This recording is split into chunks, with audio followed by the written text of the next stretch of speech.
Now you talk about terror. What about for me? I've been terrorized all my day. All my day.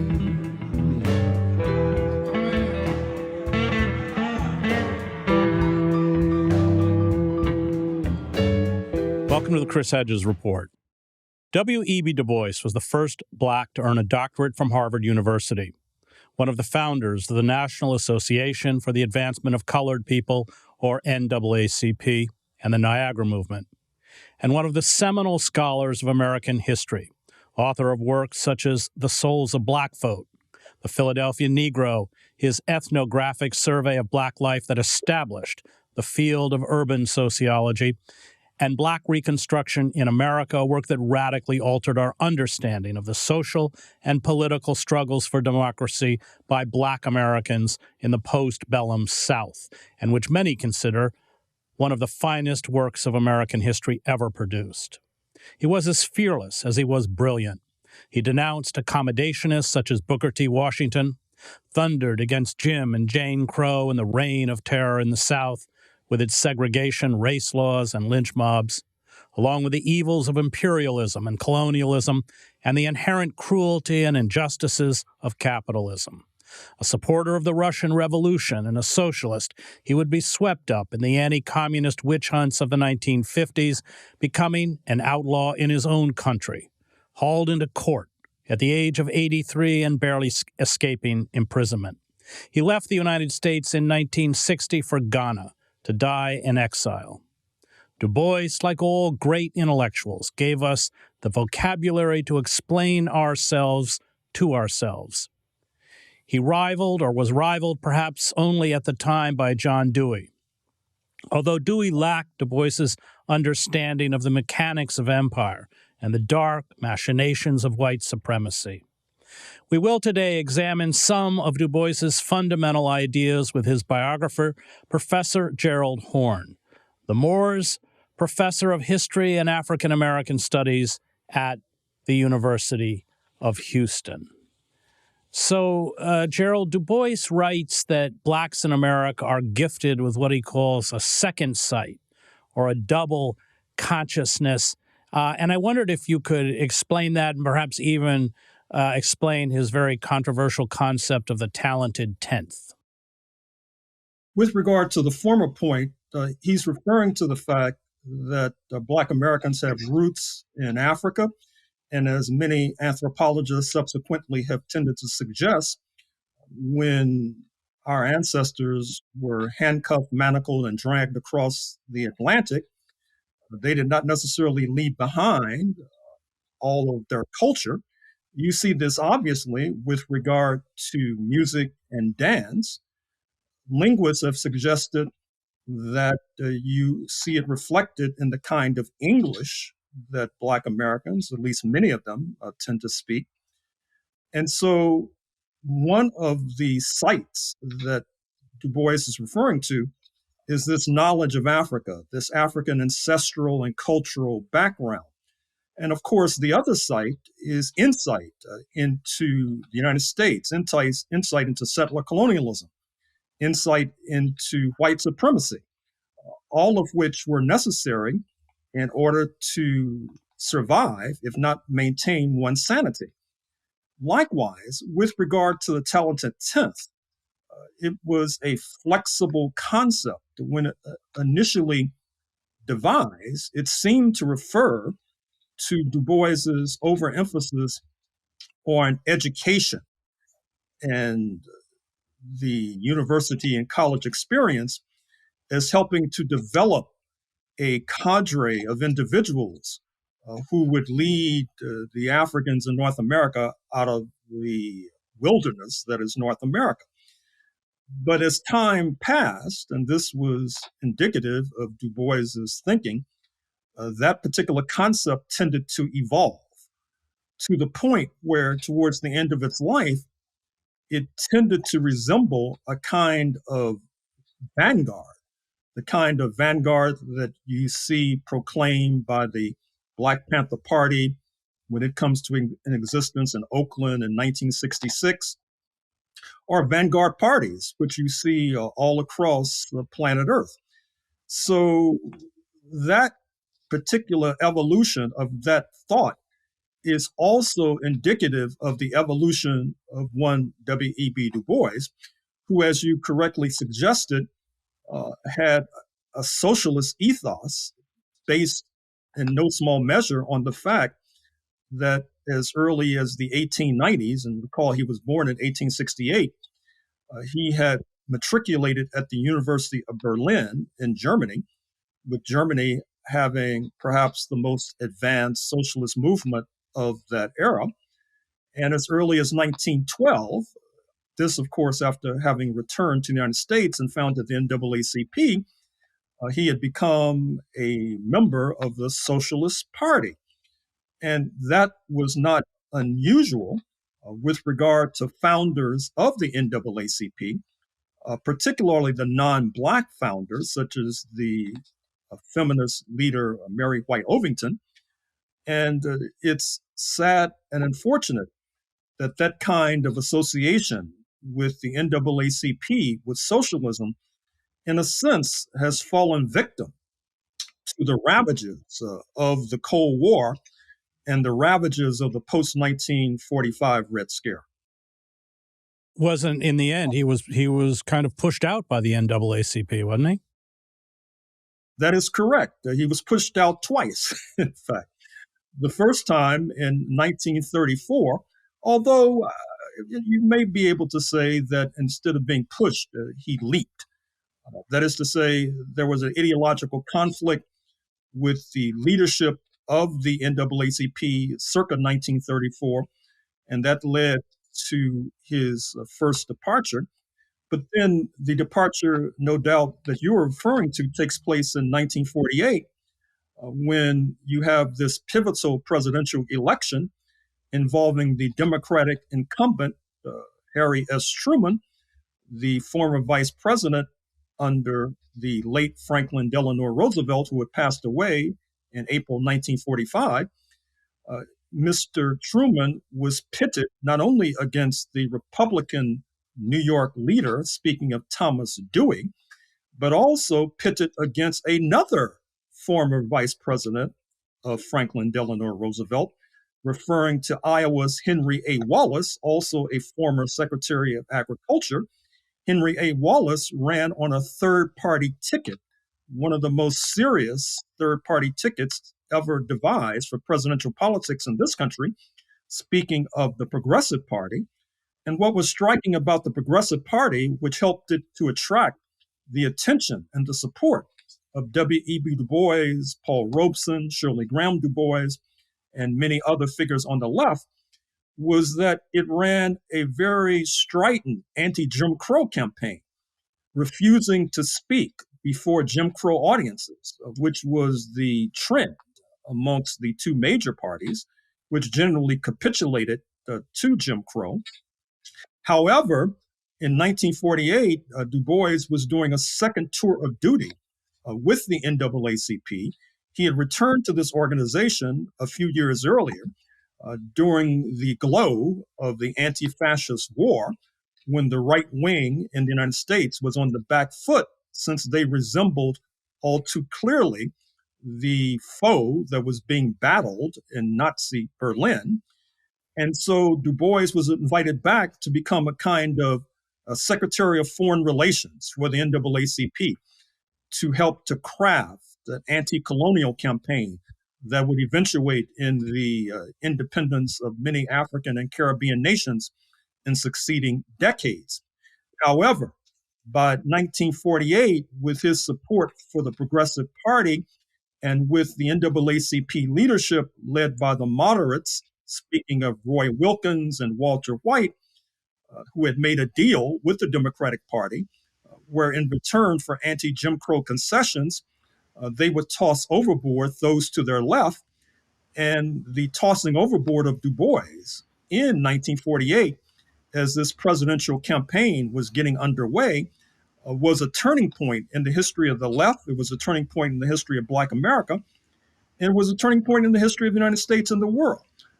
With regard to Black America, obviously, it's fair to say that this community has hardly recovered from that ideological damage that was inflicted by the marginalizing and sidelining of those of the left, particularly those of the socialist left like Du Bois. As a result, the Black community was hardly in a position to fathom what was going on, as many were receiving anti-Jim Crow concessions, and yet many others were not able to take advantage of the fact that now you could eat at certain restaurants, but of course, because of the attack on working class organizations, it meant you did not necessarily have the money to pay the bill. And that kind of anomaly still besets us, which is one of the many reasons why it's so important to study the life and legacy of one W.E.B. Du Bois.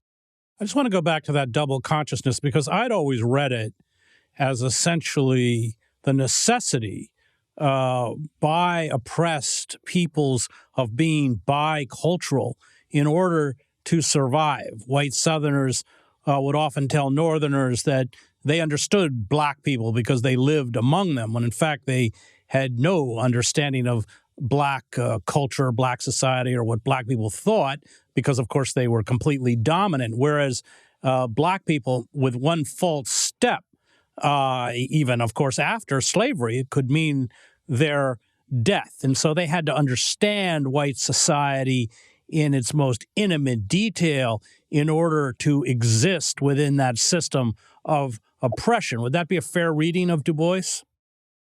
I think that is true. I think that that is largely accurate. I think, as suggested, that this concept of double sight, double consciousness, basically involves, in the first instance, not only some awareness of the African cultural and ancestral background, but in the wilderness of North America, it also suggests some awareness of the peculiar folkways of Jim Crow, the peculiar folkways of white supremacy and settler colonialism, because one's false step could lead to one's demise. Therefore, in Dixie, in the South, and to a certain extent in the North too, but certainly more so in Dixie, you had to be aware that many Euro Americans would get upset if you, as a Black person, looked them in the eye, for example. They would get upset if you're walking on the sidewalk towards them and you don't step into the gutter, you don't step into the street. Some might get upset if you were driving in a car and you pass them in the passing lane. That would be seen as a terrible faux pas that ultimately could lead to your demise. So I think it's fair to say that this double consciousness was not only a cultural device, it was also a kind of survival device.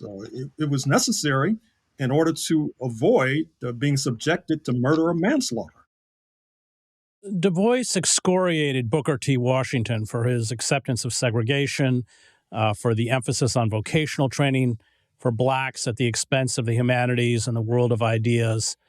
And I think his arguments seem especially relevant in an age when STEM now dominates curriculums, especially in these privatized charter schools in poor communities. Du Bois writes at one point, and I'm quoting, and the final product of our training must be neither a psychologist nor a brick mason, but a man. And to make men, we must have ideas, broad, pure, and inspiring ideas of living, not sordid money getting, not apples of gold. The workers must work for the glory of his handiwork, not simply pay. The thinker must think for truth, not for fame. And all this is gained only by human strife and longing, by ceaseless training and education, by founding right on righteousness and truth on the unhampered search for truth, by founding the common school on the university and the industrial school on the common school, and weaving thus a system, not a distortion, and bringing a birth, not an abortion. I wondered if you could expand on what Du Bois is saying here? Well, I think what Du Bois is saying and the nature of his dispute with the aforementioned Booker T. Washington, the so-called Wizard of Tuskegee, who founded the institution now known as Tuskegee University, once known as Tuskegee Institute in Alabama. The essence of the dispute was that Du Bois was thinking more expansively and broadly, suggesting that Black people did not necessarily come to university as a kind of trade school to be trained as a craftsman of some sort, which of course had its debilities because let us suggest you're being trained as a carpenter, but if you're not allowed to gain entrance to the union, well, then you may not be able to ply your trade, or you might only be able to ply your trade if the unionized carpenters go on strike, and then you can cross the picket line and work as a scab. Ditto for a bricklayer or electrician, etc. And so Du Bois was thinking more expansively, suggesting that not only Black people, but people in general should be educated more broadly so that they can help to develop the intellect and the awareness that would allow them to reform, indeed radicalize if need be, indeed revolutionize if need be, the society in which they found themselves. And if you look at his tenure as a professor, particularly at Atlanta University in Georgia, you will see that reflected.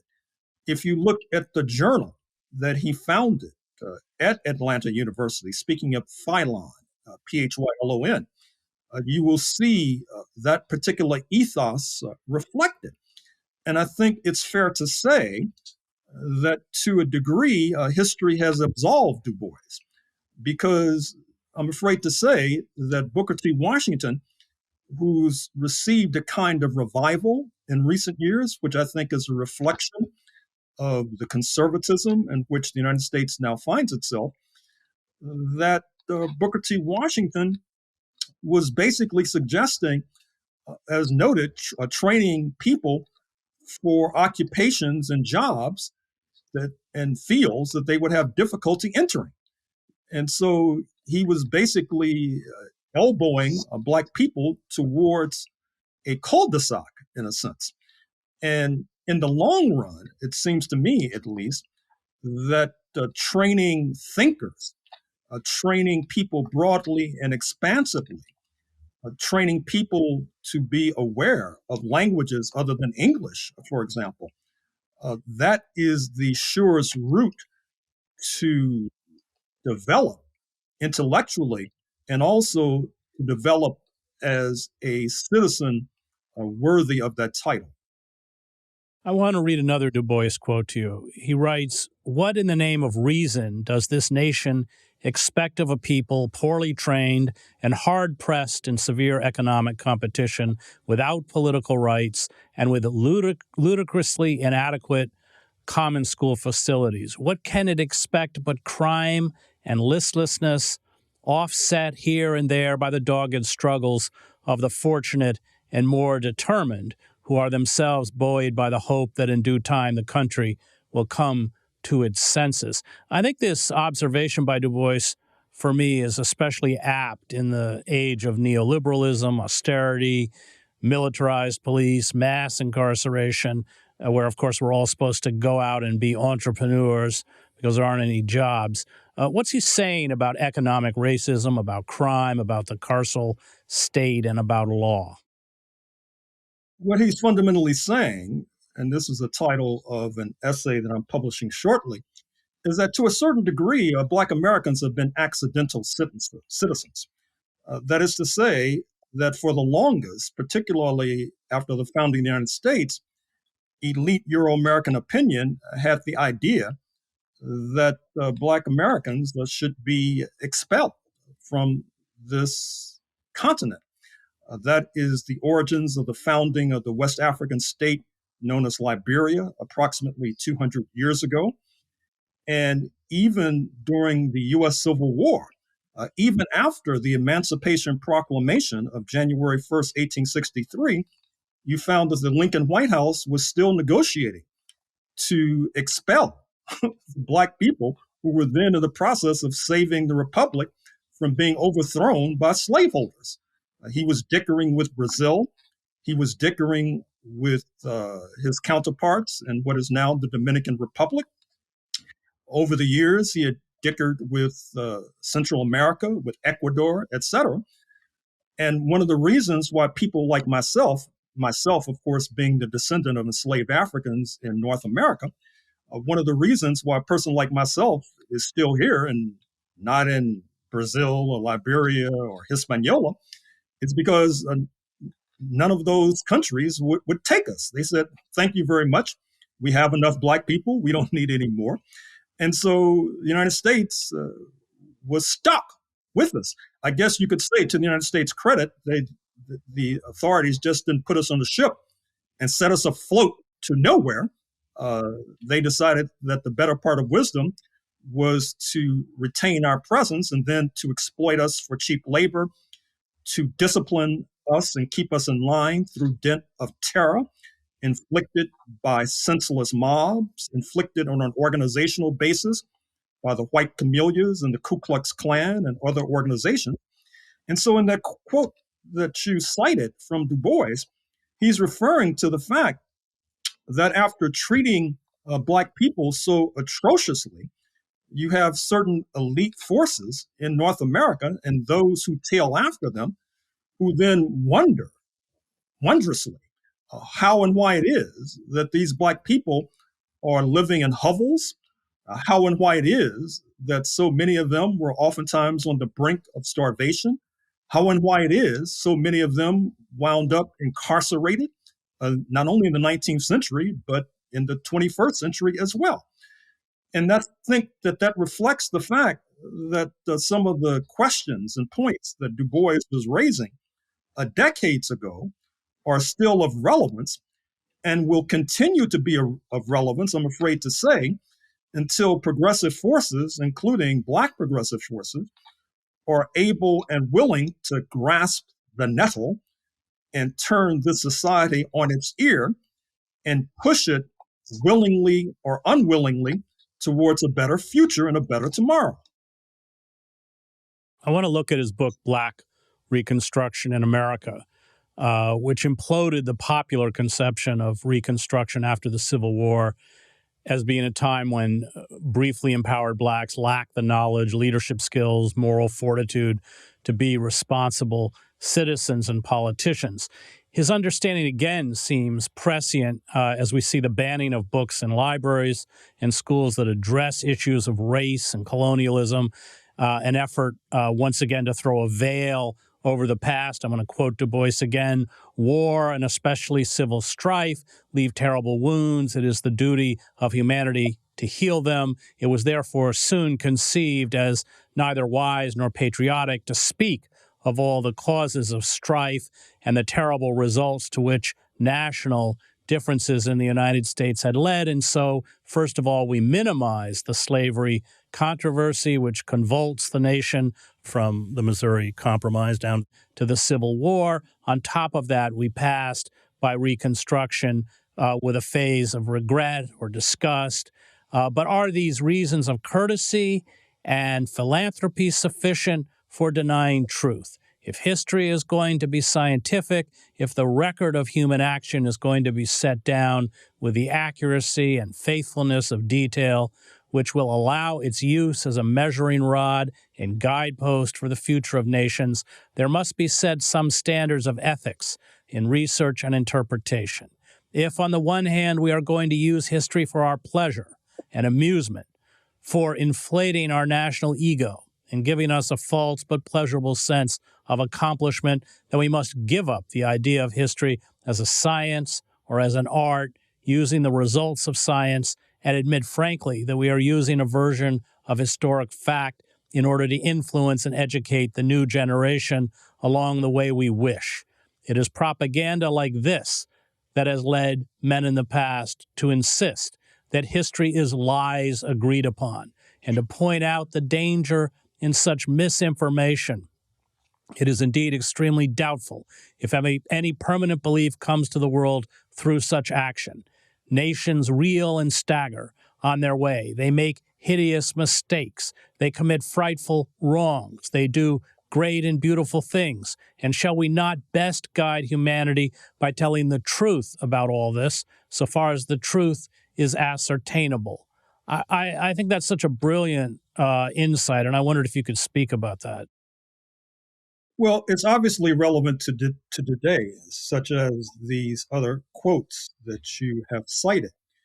For example, we all are familiar, I'm sure, with the demagogic attacks on so-called critical race theory, which has led to legislation seeking to circumscribe the accurate and adequate teaching of history, not least the history of settler colonialism, the history of the uprooting of the indigenous, the history of the enslavement of Africans, the history of the dispossession of the population of Mexican origin in the West and Southwest. And you see this as well with regard to, for example, the gubernatorial election in the state of Virginia just a few months ago, where the victorious Republican Glenn Youngkin made the novel by the late Nobel laureate Toni Morrison, Beloved, which deals with slavery. He made that a campaign issue because supposedly it upset students to read about slavery in the lovely and oftentimes troubling words of one Toni Morrison. And so, once again, as reflected in that quote about education a moment or two ago, Du Bois is stressing the question of trying to gain an accurate and adequate retelling of the past, which brings us to Black Reconstruction, his signature tome published in the 1930s, which overturns, as you suggested, the consensus with regard to that period following the U.S. Civil War, i.e., 1865 to roughly 1877, which had been portrayed as an era of Negro misrule, but which he portrays as an era of democratic triumph and democratic advance before it was drowned in blood by the likes of the Ku Klux Klan and opportunistic politicians in the party of Lincoln, speaking of the Republican Party. This too is relevant today because, as you know, there are attempts to rewrite history as we speak. Oftentimes in graduate school in history, historians suggest that history is argument without end. But it turns out that if you want to put forward certain arguments, you get attacked.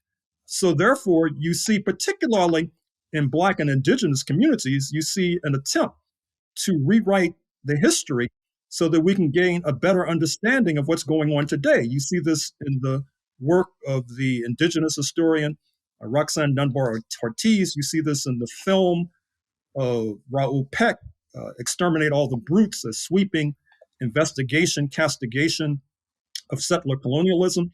You see this in the aptly titled book by the late Berkeley historian Tyler Stovall, speaking of white freedom. You see this in the play of the Paramount Black intellectual Ishmael Reed, which is a spoof of the Broadway come Disney extravaganza Hamilton. You see this, in fact, in the 1619 Project of Nicole Hannah-Jones, now of Howard University, which has been climbing the bestseller list. And of course, you see it in some of my work as well. But what's interesting is that just as after the collapse of the Berlin Wall and the collapse of the Soviet Union, you had certain mainstream intellectuals chortling about the end of history. That is to say that there's no alternative to neoliberalism, no alternative to capitalism. We see that when some intellectuals, particularly intellectuals of color, try to develop a new narrative, a new story of the history of the United States that will help to explain, for example, the rise of Donald J. Trump and why he was able to garner 74 million votes despite all of his misdeeds, they complement, I'm afraid to say, the end of history by talking about the end of historiography. Historiography, of course, being the history of the histories, so it's trying to track how history evolves, just like Du Bois's intervention with Black Reconstruction was an example of a historiographical intervention. But now there are no possibilities, we are told, for historiographical interventions. We have to accept the story of the founding fathers who walked on water. We have not seen the likes of them before or since. And like a crafty lawyer who tells the judge, my client didn't do it and he won't do it again, these crafty historians say that the founding of the United States was a great leap forward for humanity. And then you raise the troubling question, for example, of why did slavery increase after they seized the reins of power from London? Well, they'll say, well, everybody was doing it. So if everybody was doing it, maybe it wasn't such a great leap forward for humanity. Maybe it had imperfections that we need to explore and plumb so that we can, for example, understand why it is that the United States incarcerates more of its citizens than just about any country on planet Earth, and certainly a disproportionate percentage being Black, and why a disproportionate percentage of those on death row happen to be Black. But with this end of historiography nonsense, those kinds of avenues are blocked, and I dare say that's to the detriment of understanding.